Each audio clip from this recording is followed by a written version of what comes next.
Going live now. Okay. Going to start a few minutes early just to make sure everything's working. All right, we are live now on Facebook and our YouTube channel, HERC Tallahassee.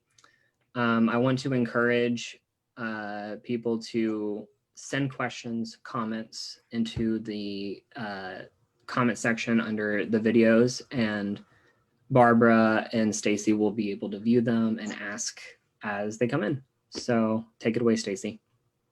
Great. I'm going to hand it over to Barbara. I'm just so pleased to be here on behalf of Searching for Identity. And I just love the partnership we are doing with Holocaust Education Resource Council in Tallahassee.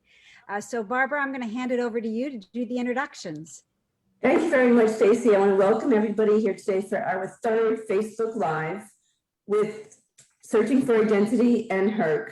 But today we have three special people joining us, and today our featuring is children of Holocaust survivors, otherwise known as a second gen. And Stacey is such a world of knowledge working with second gen that this is the time that we can learn from, keeping the stories going. So I want to welcome Rita Blank and Elizabeth George and Steve Friedlander, all of living in Tallahassee and our local community here. And I'm going to turn it over to Stacey now to start some really good conversation of why we need to remember the Holocaust in our family stories. Thank you, Barbara. I also think it's important for your audience to know that, Barbara, you too are a second gen. And everyone that you see on this screen is doing everything in their power to capture these stories because they're so incredibly important. So what I'd like to do first is hand it over to Elizabeth. And Elizabeth, if you could just give us a very brief sketch of how your parents survived the war, and then we'll go ahead on to Rita and then Steve. Sure. Hi, thanks for asking me to be here. Both my parents are from Hungary, different parts of Hungary, and they're 10 years apart. So that right there says something, because my father was from a small town near Romania. And in 1944, he and his family and many of the people in the village were transported by train, eventually going to Auschwitz. My mother lived in the big city of Budapest. She was only 5-6 years old, and they put all the Jews in the ghetto. And so she remained into the ghetto until the Russians came in and liberated them in the spring of 45. Whereas my father was sent off to the concentration camp in the spring of 1944.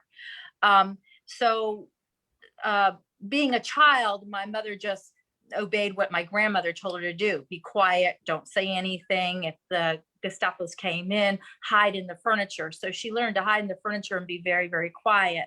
And the one thing that I did learn from my mother that transferred to me was that always know where your things are. Make sure your things are in its place, because if you have to go in a minute, you have to know where your things are.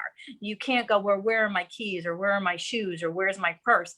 Everything belongs in its place, so that if you have to leave in an instant, like she had to, you have to know where your things are so that you can gather it and move on.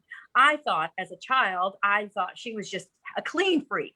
You know, everything has to be in its place. But I realized that this was a behavior that she had learned being in the Holocaust and being in the war. My father, he was transported to Auschwitz. He worked in the labor camps there, and he was on the death march when everybody was leaving Auschwitz, and then woke up one morning in the woods and found the American soldiers coming down the street. So he knew, okay, it was over. And I didn't know as a young child what the numbers on his arm meant. Okay, we'll come back to that in a second, because that's incredibly important and where we're going next. And Elizabeth, okay. Any second gen that are listening with us this afternoon, what you said probably truly resonates, this idea of being ready to go. There's Yes. actually a theory, something called about, having that suitcase packed. Oh, yes. So And, it's a and thing. I actually do have a suitcase that in case there's something going on, here's my Rubbermaid container with everything that I need in it to survive out of my car. Kind of like a hurricane kit, Sure. as we would call that. Right. So it's real. It's real. Right. Now, with my father, the one thing that I saw passed down with him of behavior is he would say to me, I don't trust anyone. He never trusted anyone. And so I had to learn how to trust. But also he said, don't take no for an answer. If you don't like what someone tells you, ask somebody else, but don't take no for an answer. And I think that persistence and that resilience and that stubbornness of him got him, allowed him to survive, because he was that, he had that tenacity to keep going. And Well, so I can he feel that instilled that. energy. I can feel that energy radiating from you. That's beautiful. It really is. Thank you, Rita. Thank you. This is hard in a couple minutes to tell two stories, but I will do my best. And thank you so much for asking me to be here today, Barbara. My mom and dad were both from Poland. My dad from Warsaw, the capital, where there were so many Jewish people before the war that engaged in all types of professions. My father was, I don't know how to say, but strong. And then after the war, I would say he kind of kept his emotions in check. I think that was part of his way of being strong, and the way he was able to survive past the war. He had two sisters and one brother that he lost during the war, and his parents.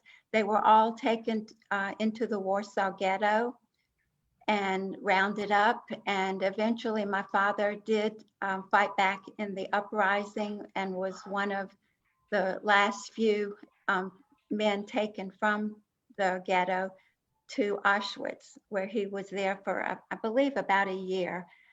He met someone there named Felix, who later would become his brother-in-law, that they survived together. I hear that if you are with somebody you can trust, there's that trust issue, Elizabeth, that helped you to make it through the day. And they were liberated from Auschwitz. My mom was from a small town in Poland, Pińczów. There were, I believe, 6 children in her family, and her mother, after her brother and father had already been taken away by the Germans, her mother thought that she and her sister would have the best chance of survival of the other children, sent them to the woods, and they survived there for a little while. They were later picked up and taken to several work camps and different concentration camps. I believe at the end they were, maybe not, but they were in Kaufering and also in Bergen-Belsen.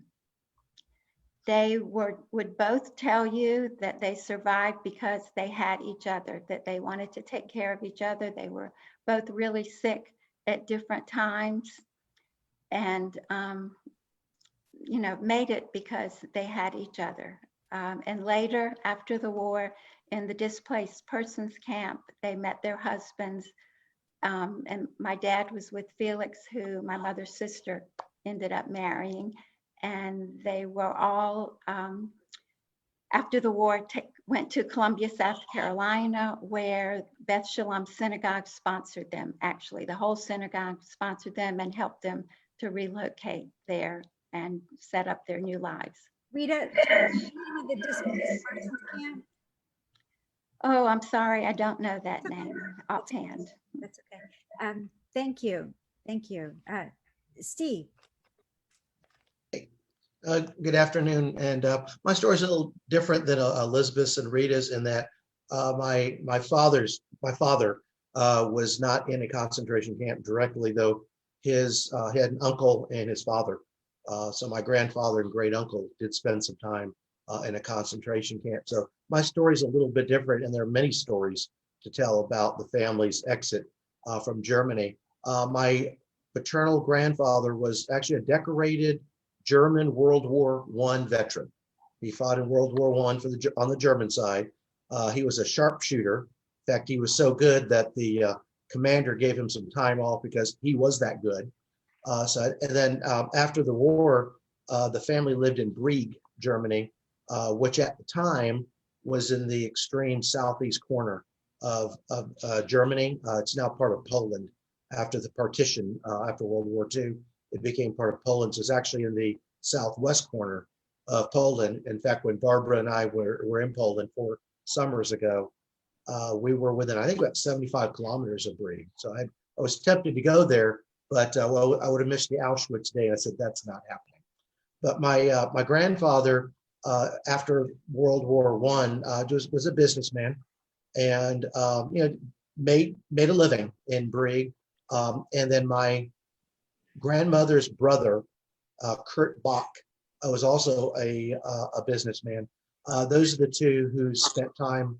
I believe it was Buchenwald. They spent some time in a concentration camp. My uncle for 3 months. In fact, when I was a student at Florida State, in between my freshman and sophomore years, I took a Holocaust class under Dr. Richard Rubenstein, who Barbara just only passed away very recently. But he was an eminent scholar on the Holocaust, and I asked him, what would I do to help him out? And we discussed that. So, I've got an uncle and a father, and they can write letters, and he was very receptive to that. So my uncle wrote a letter about his experience in the concentration camp. And I don't know if Barbara, if you have a copy of that, but I can get copies made. I still have that. And then he was actually the one, my uncle, going fast forwarding, who advanced to Shanghai from Germany, because my family went through Shanghai, and did what it took, AKA bribery, to get the family from Germany to Shanghai. My grandfather spent more than a year at Buchenwald. And when he came out of the camp, as my father said, he was a broken man. He never worked again. He was not able to work. This is a very evil person. And then eventually, to make a very long story short, he was a stubborn man too, by the way, because he was going to stay in Germany no matter what. And then the Nazi officer showed him a list of the next family who was going to be shipped out. And their family was on the top of the list. So they took the hint finally, and I got on the train and went through Germany, took the Siberian Express, and then on to Shanghai. That's the very short version of a long story.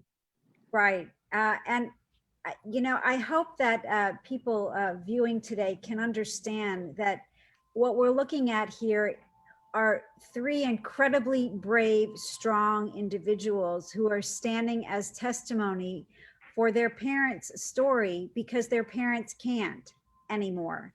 And they have these are second gen who have chosen the responsibility to make sure that these stories are captured and shared for history, for personal reasons, and clearly for no one to deny.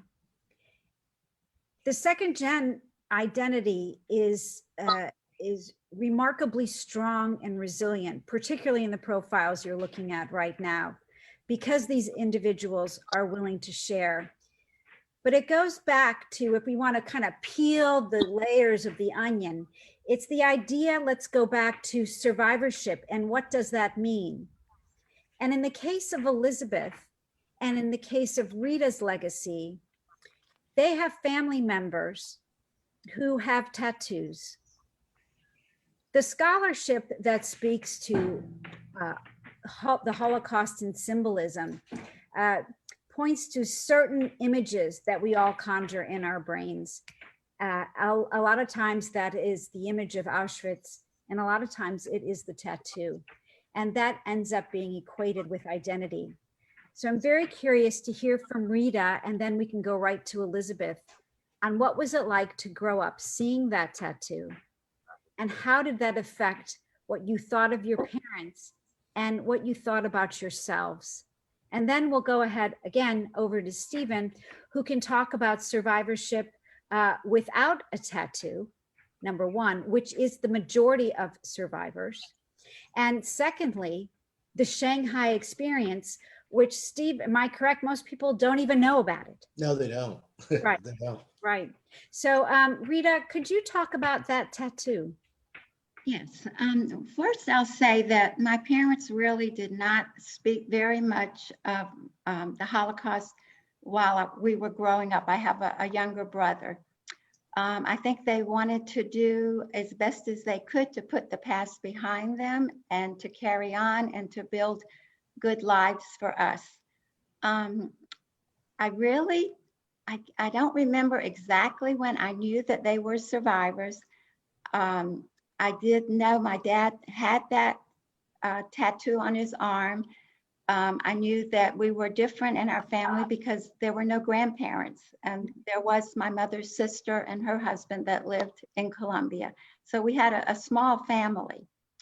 And it was just something, it was a mark there on my dad, but probably until I was maybe in high school, I didn't really know that much about the war, any of their experiences, or maybe even why he had that on his arm. They were just very, very quiet about that. I know my aunt did tell her children more about her experiences, but my parents were really very quiet about it.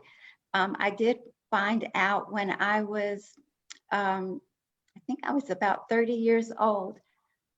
They went to Washington, D.C., where there was a big convention of survivors from all over the world.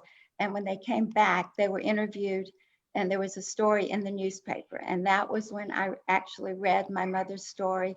My father's story, I found out even much later than that. So we have to really appreciate when survivors speak out, because it's not easy. And it's really very, it's nothing like hearing a survivor story for students in the classroom, or for adults too that are wanting to learn more about the Holocaust.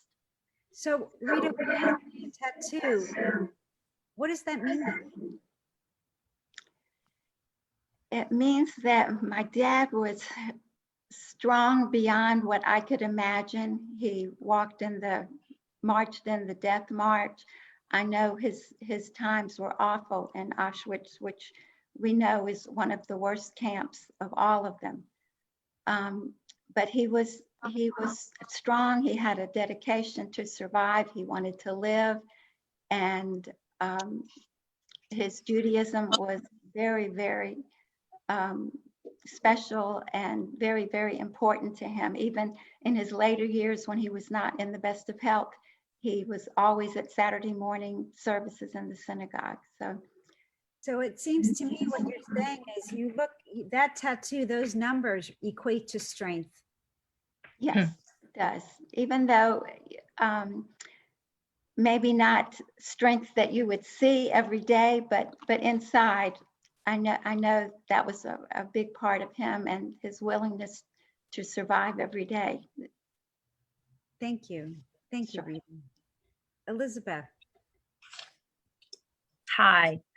Well, first of all, I want to say that when my father just passed away in November of 2019. And right before that, when the physicians in the hospital and the nurses in the hospital would see the number, yeah, they were all like he was a rare swan in a duck pond. They'd never experienced seeing that. It was almost like, oh, wow, it really did happen. There's one of them right there in bed.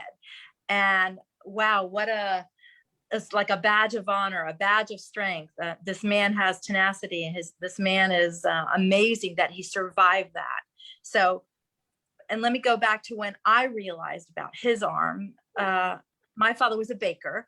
Okay. When he came to this country, he chose that profession. When he was in a DP camp, He was in a DP camp in called I can't even say it because it's a German name.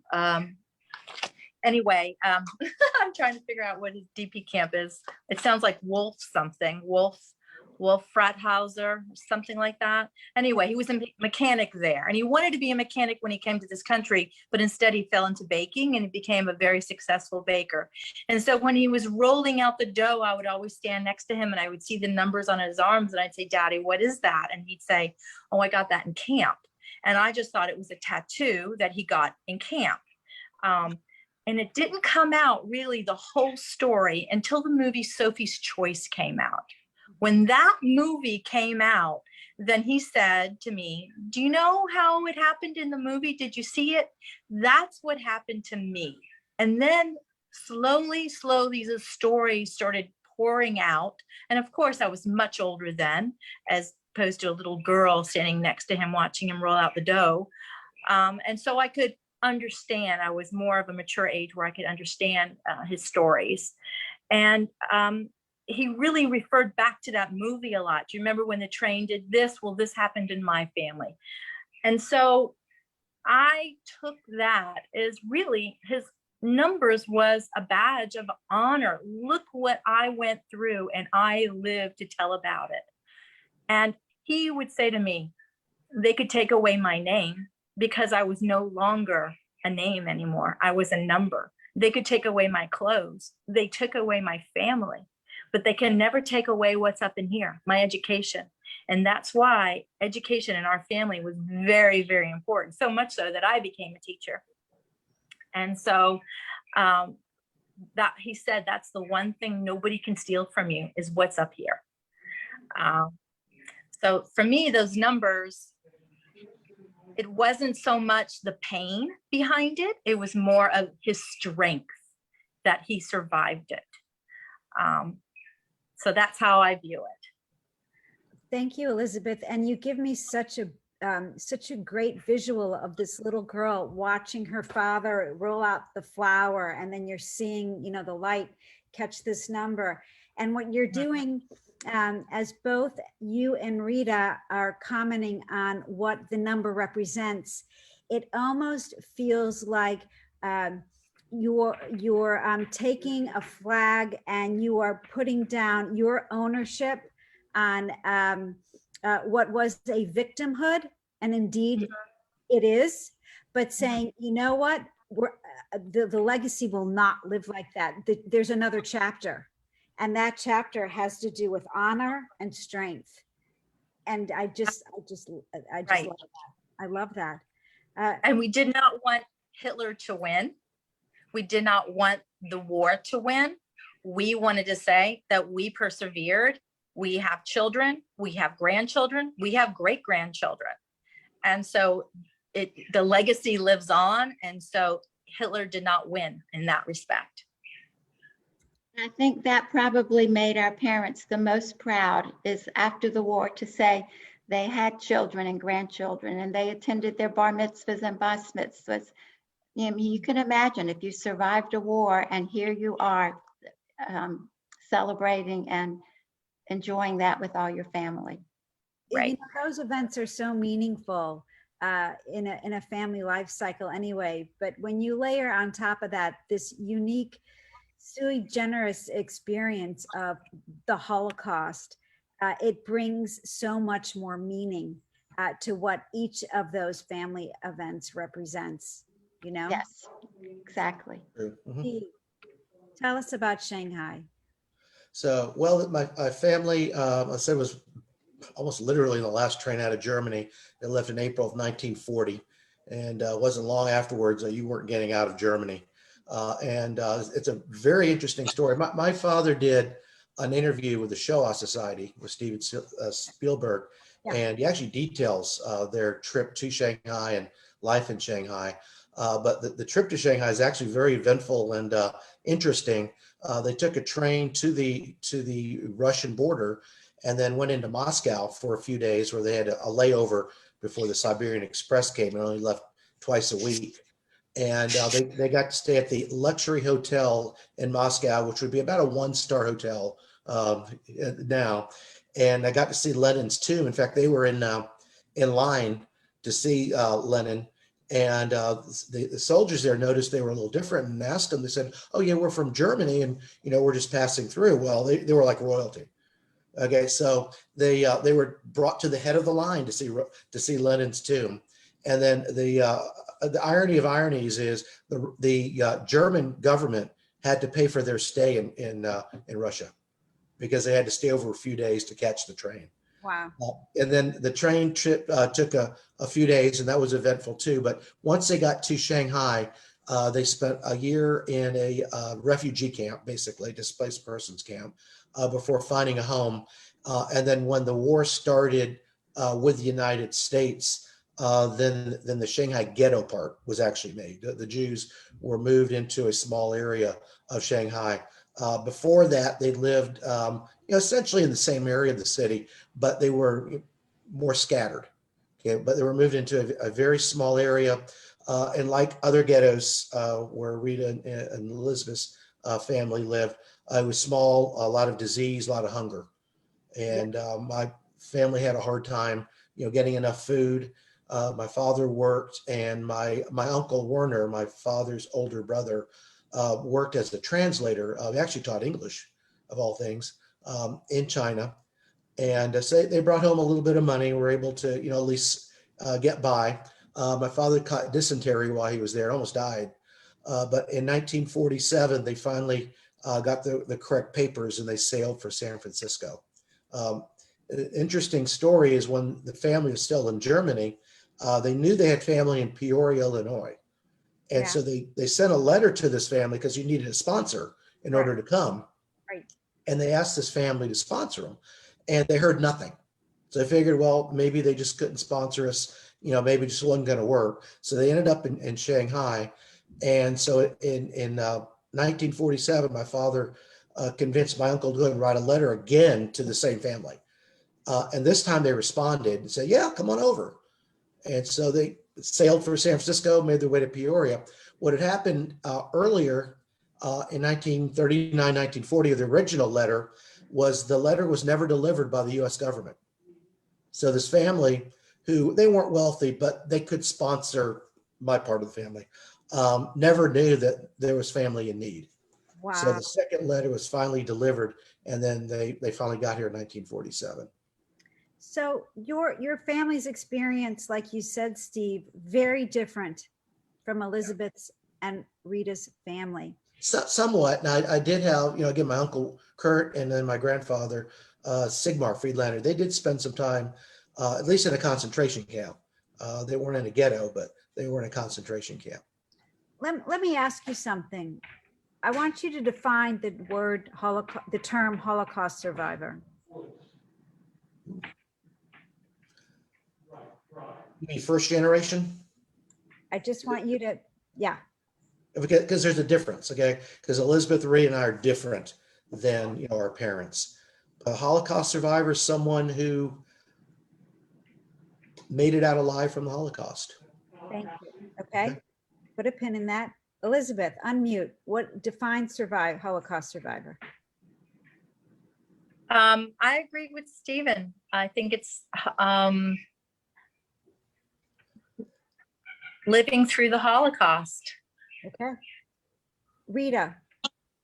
I think that is a topic that has gone several ways, because some people say you have to be have to have survived from a camp, right, to be a survivor, while others were hiding, and every day was major, and how am I going to get to the next day?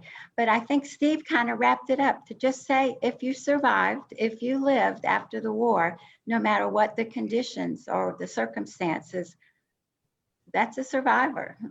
I am so glad you mentioned that, Rita, because you're right. And I don't think people realize that there is a lot of debate on defining this term.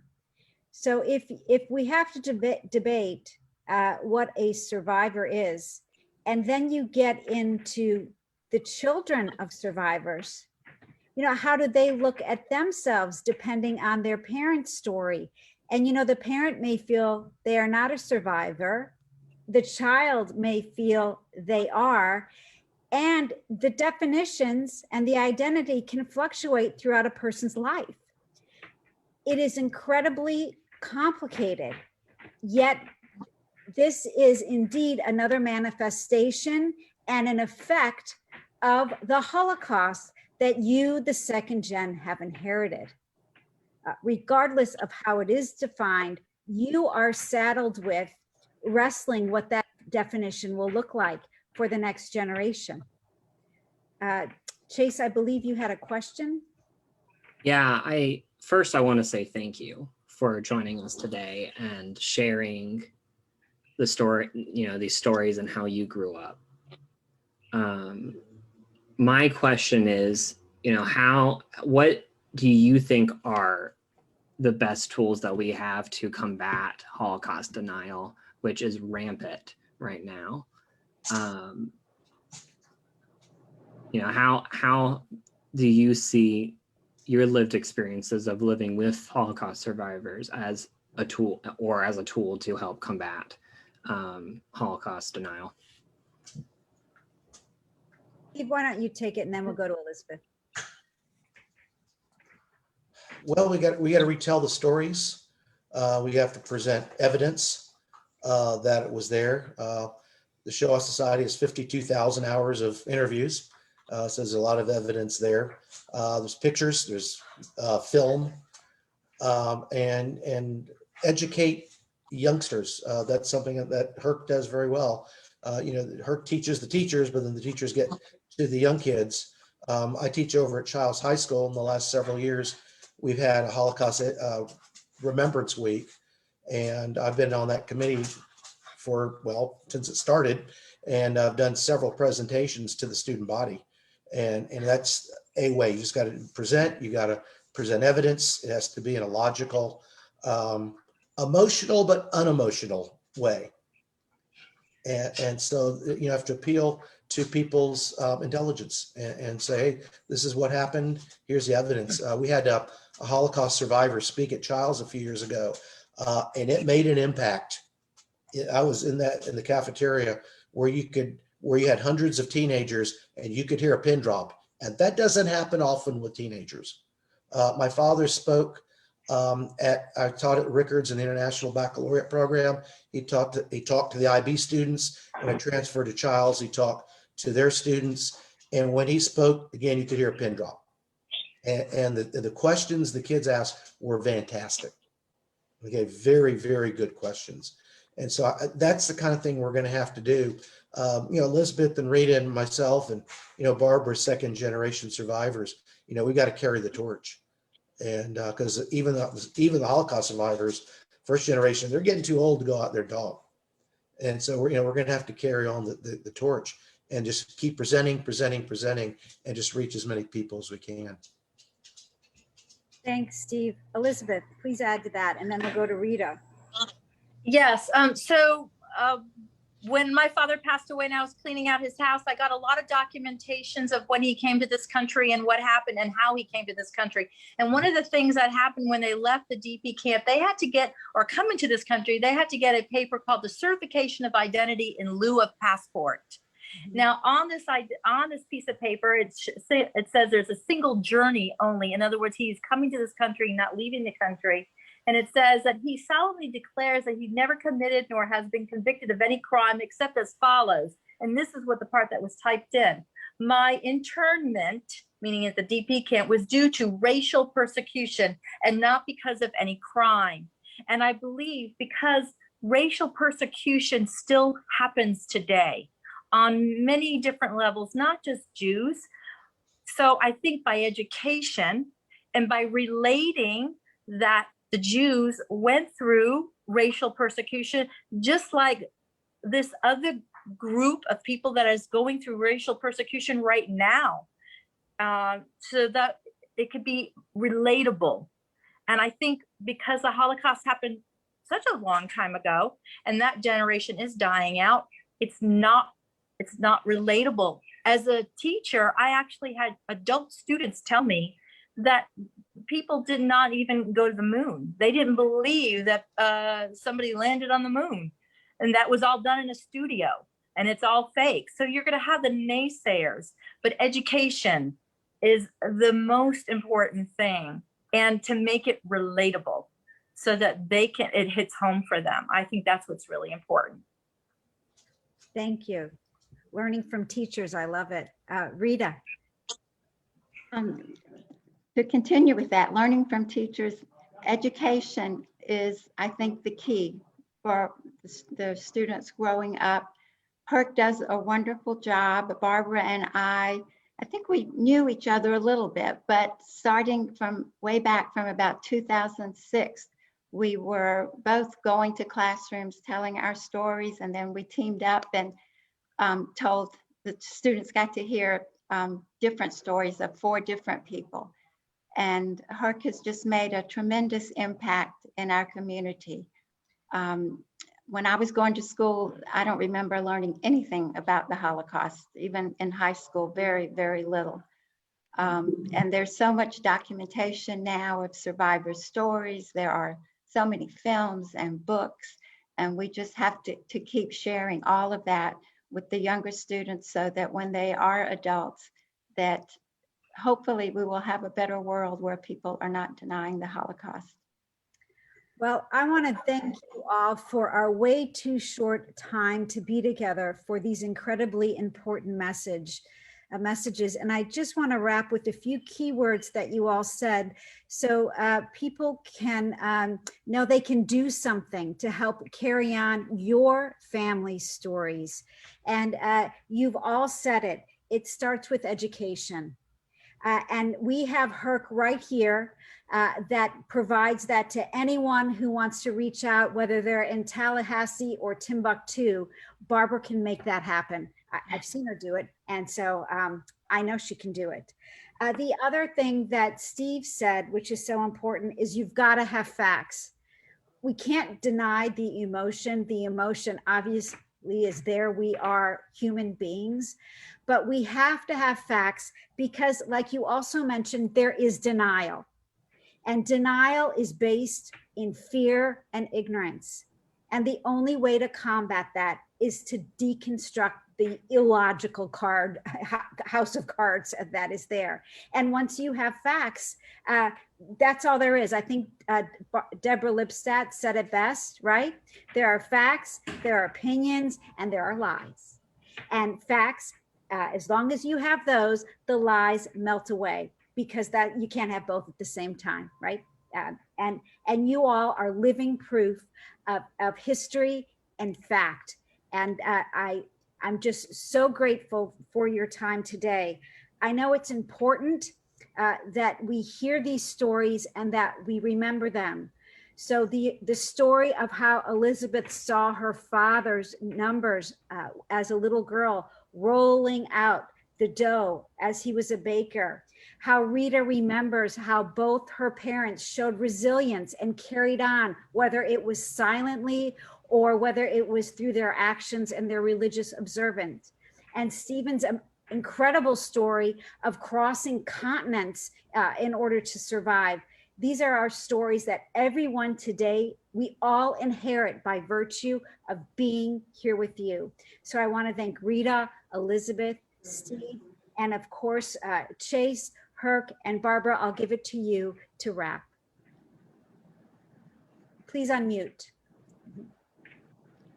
Got it. Okay, once again, I want to thank everybody for helping be here today. This was incredible. I know also from personal experience, these stories have to be told, and they really do make a difference. So we're going to again wrap it up today, and then come back next week for a new program. We'll be doing this again next week. Thank you, everybody. Thank you. Okay.